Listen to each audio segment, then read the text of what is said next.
আসসালামু আলাইকুম, কেমন আছেন সবাই? আশা করি ভালো আছেন। ডাল দিয়ে মুড়ি ঘন্ট রান্না করব, সেটাই আপনাদের সাথে শেয়ার করব। মাথাগুলো ভেজে নিয়েছি। আমি এখানে মশলা করে নিয়েছি। পেঁয়াজ লাল লাল হলে আমি মশলাটা দিয়ে দেব। মশলাটা দিয়ে দিচ্ছি।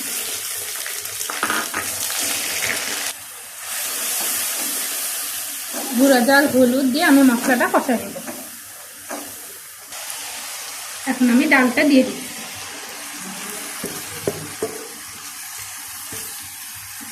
ডালটা এখন আমি কষিয়ে নেব।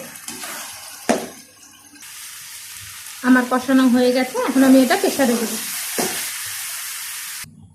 এখন আমি মাছগুলো দিয়ে দেব। আমি প্রেসারে দিয়ে দিয়েছি, এখন সিটি দেব।